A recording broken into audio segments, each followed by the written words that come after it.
So I've been using this controller now for about 2 months, so I wanted to make a proper review video for this, so yeah, let's get to it. So out of the box, you get the controller itself, as well as a braided USB cable. As of now, the Micro only comes in black. They do make other colors, but so far they've always been a limited run. Inside, they use a Brooks board, a Brook fighting board. However, it does use custom hardware, so whenever you have to update, you do have to do it through the Junk Food Custom Arcade's website. As for compatibility, it runs on PC, PS3, PS4, and the Switch. Right now, there is no PS5 support, but I'm okay with that since I mostly play on PC and PS4, and I think it's going to be a very long time before fighting games become the standard on PS5. The size of this controller is exactly 10 inches by 5 inch, as well as being half an inch in thickness. It is made from high density polyethylene. That's the kind of stuff that you'd find in cutting boards, the plastic ones. So this is quite light as well as being really, really sturdy. The start option, touchpad, all those, sub buttons are in the form of little tiny pegs on the controller.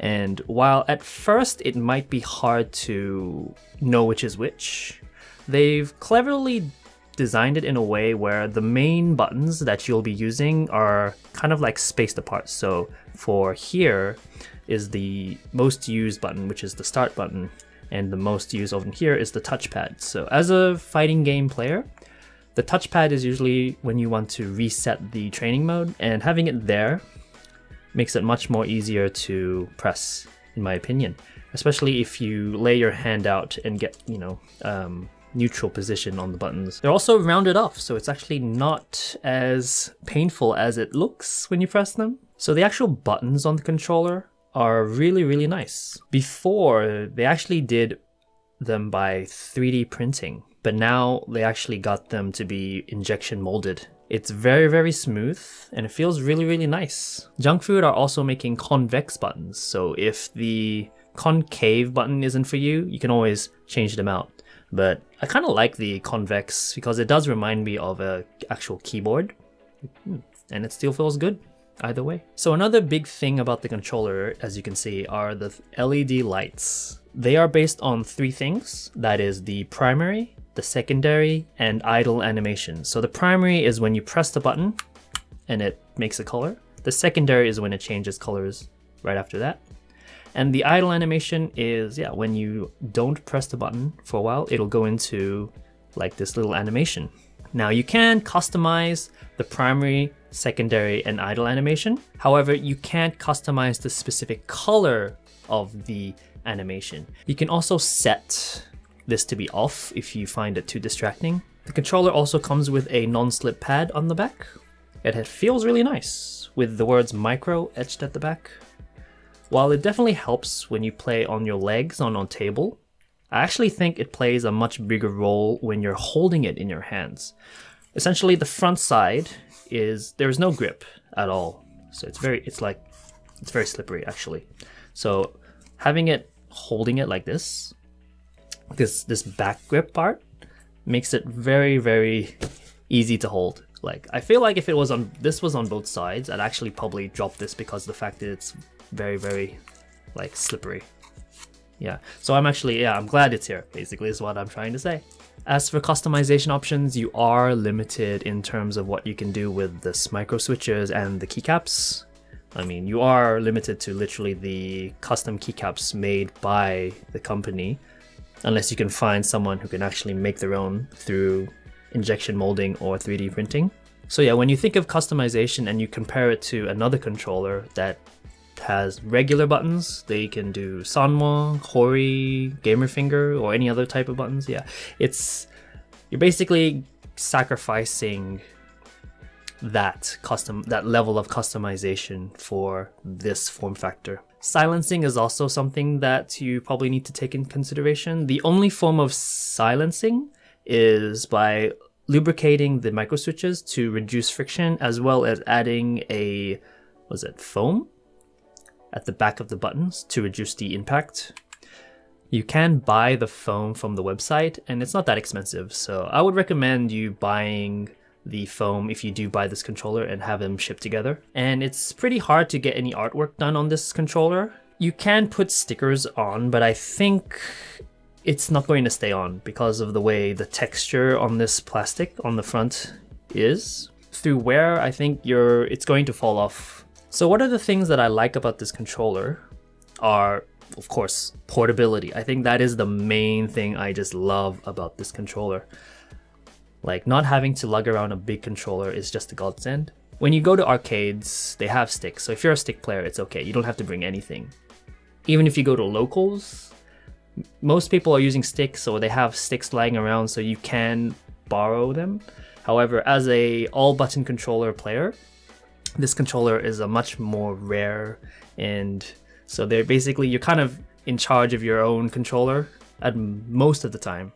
So the fact that, you can just always have this and not think about it is just really like, that's it. Like, that's it. Like, another thing is that newer arcade machines are letting you use your own USB controller. So you can actually go to arcades now and use your own controller. Like, whether maybe you don't like, the maintenance on the stick, or maybe you're a hitbox player or a pad player, but like, as a hitbox player or all button controller player, yeah, this is just amazing just to have whenever you just want to go to an arcade and play games, The design itself, yeah, I like the design. I do like this design. It's very simple, yet very nice. It's very pretty in terms of the LEDs. I think the LEDs really make this controller. Like, if it didn't have the LEDs, I don't think I would have liked this controller as much. As a streamer and content maker, like, to me, the lighting just makes things much more visually entertaining. And I find myself using this basically all the time whenever I play fighting games on stream. Yeah, the buttons themselves, they feel really nice. The feel of the controller is really nice. I actually thought that I wouldn't like this controller when I saw it. However, now that I got it in my hands and started playing on it, like, it just feels like I'm playing on a keyboard. I guess the concave buttons kind of makes it that way. Yeah, definitely. It took maybe a couple of days to get used to it, but yeah, it does. I find myself enjoying the feel of this controller so much. Since my previous controller was the original Hitbox Arcade controller, they didn't have an L3 R3 button, so that was a little bit annoying to do, like training mode, because you'd have to map certain things to these two buttons, which meant I couldn't free them up for any of the other shortcuts in newer fighting games. But this controller has, L3, R3, so I really like that. So some of the things that might come across as minuses for this controller is the fact that dirt can accumulate in these little holes between, like, around these buttons.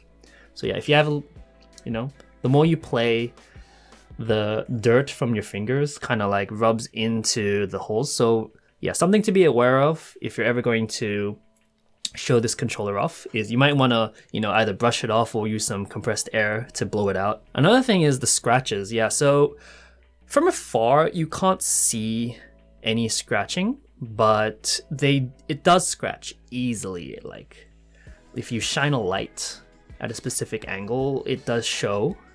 And I'm not sure what causes it, if it's like inevitable. However, I don't use like a protective case when I bring it out. I just shove this into my bag. So that probably was, one of the main factors. So something you really have to be aware of. So if you're someone who likes to keep their controllers in pristine condition, yeah, I have seen like a lot of people complain about the fact that this front panel kind of like makes these weird scratches. But for me, I'm okay with it. I tend to like always handle my gadgets haphazardly, so anything scratches is kind of like this is a personal touch. I would have preferred USB-C on this controller. Like, I'm not sure if micro USB was the reason why they used micro USB was to keep it this thin. Maybe USB-C would have prevented that. But if so, okay, I'd understand. But it would have been nicer to have USB-C because there's much nicer cables that use USB-C over micro USB. Speaking of cables, the cable that it came with, it felt really cheap. I didn't really like it. So I ended up switching that out with the cable that I use for my PlayStation. I will probably swap this out with a nicer cable that I'll find online somewhere. But for now, this has been doing the job, and this is the main cable that I've been using, yeah. So again, another con is the lack of customization. Yep, like black is their main color. You can't really get any other colors right now unless you wait for their limited runs, which, you know, who knows when that'll be. You can change the colors of these buttons. They do sell separate color options on their website, so there's that. I tend to be a minimalist, so actually I do like just the way it is, so I'm okay with this, so yeah. But I can see people not liking the lack of customization and the fact that it's just so, you know, without the lights, it's just so boring, right? Yeah. You're also stuck with the kill switches. I'm not sure how many kill switches are available out there in the market, but for me, like, yeah, not just knowing that, you know, you're stuck with these switches is kind of like, you know, my other controller can do like so many other options, this can't, yeah. Right, so the price of this controller is $195 US, and that's not even counting the shipping, which tends to be a lot depending on where you live, since this is one company making these and sending them out. So yeah, this is very, very pricey. Because of that, I can only imagine this really being aimed at the enthusiast level. But to be fair, you do have to factor in that it's just, yeah, it is a single company making these that designed this by themselves, yeah. And they're making these without, you know, mass production facilities that bigger companies have access to. Yeah, for the design and form factor, this really is a spare no expense kind of deal. So who do I recommend this controller for? I would recommend it for people who would want this controller at all times. I think that's the main thing, the draw of this controller. And they're okay with the lack of customization options, like the buttons, keys, and the art. I wouldn't recommend this for someone who absolutely needs the sturdiness that a bigger controller provides.